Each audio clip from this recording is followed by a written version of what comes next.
இந்தியாவின் முதல் விண்வெளி நிலையமான பாரதிய அந்தரிக்ஷ் நிலையம் 20,193 கோடி ரூபாய் செலவில் 2035ஆம் ஆண்டில் கட்டி முடிக்கப்பட இருக்கிறது. பாரதிய அந்தரிக்ஷ் நிலையம் ககன்யான் திட்டத்தின் ஒரு முக்கிய பகுதியாகும். இது இந்திய விண்வெளி வீரர்களை விண்வெளிக்கு அனுப்பும் இஸ்ரோவின் முக்கிய திட்டமாகும். இதற்கு ஸ்பேஸ் டாக்கிங் தொழில்நுட்பத்தில் தேர்ச்சி பெறுவது அவசியமாகும். விண்வெளியில் 2 செயற்கைக்கோள்களை இணைப்பதே ஸ்பேஸ் டாக்கிங் ஆகும்.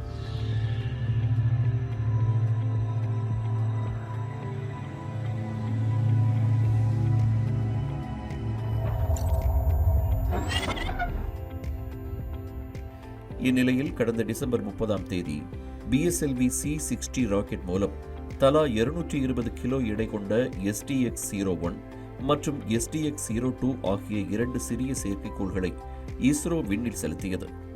விண்ணில் செலுத்திய சுமார் 15 நிமிடங்களுக்கு பிறகு சுமார் 220 கிலோ எடையுள்ள ஸ்பேடெக்ஸ் திட்டப்படி பூமியிலிருந்து 475 கிலோமீட்டர் சுற்றுப்பாதையில் நிலைநிறுத்தப்பட்டது. முதலில் கடந்த ஜனவரி 6ஆம் தேதி செயற்கைக்கோள்கள் இணைப்பு பரிசோதனையை நடத்த இஸ்ரோ திட்டமிட்டிருந்தது. ஆனால் தொழில்நுட்ப காரணங்களால் ஒத்திவைக்கப்பட்டது.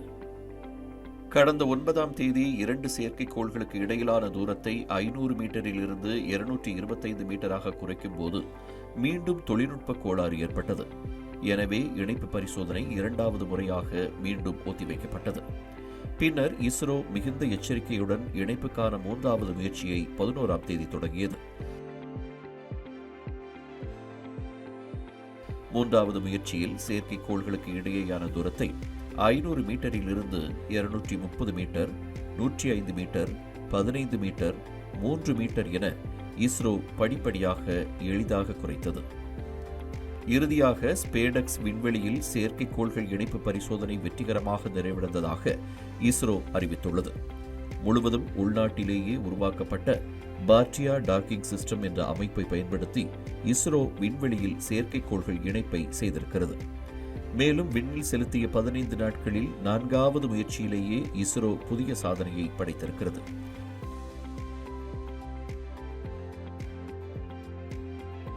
வினாடிக்கு வெறும் 10 மில்லிமீட்டர் வேகத்தில் துல்லியமாக செயல்படுத்தப்பட்ட இந்த செயற்கைக்கோள்கள் இணைப்பு விண்வெளித்துறை தொழில்நுட்பங்களில் இந்தியாவின் வளர்ந்து வரும் திறமையை வெளிக்காட்டியிருக்கிறது.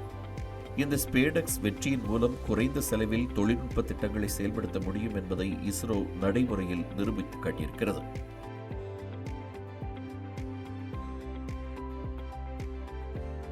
விண்வெளியில் செயற்கைக்கோள் இணைப்பை வெற்றிகரமாக நடத்திய இஸ்ரோ விஞ்ஞானிகளுக்கும் அனைத்து விண்வெளி ஆராய்ச்சியாளர்களுக்கும் வாழ்த்து தெரிவித்திருக்கும் பிரதமர் மோடி, வரவிருக்கும் ஆண்டுகளில் இந்தியாவின் லட்சிய விண்வெளி பயணங்களுக்கு இது ஒரு குறிப்பிடத்தக்க படியாகும் என்றும் தெரிவித்திருக்கிறார். சந்திராயன் 4, பாரதிய அந்தரிக்ஷ் நிலையம் மற்றும் ககன்யான் போன்ற இஸ்ரோவின் எதிர்கால விண்வெளி முயற்சிகளுக்கு இந்த சாதனை வழிவகுக்கிறது என்று கூறியுள்ள குடியரசுத் தலைவர் திரௌபதி முர்மு, இந்தியாவின் விண்வெளி திறனை உயர்த்தியதற்காக நாட்டின் ஒட்டுமொத்த விஞ்ஞானிகள் மற்றும் பொறியாளர்களுக்கு வாழ்த்துக்களை தெரிவித்துள்ளார்.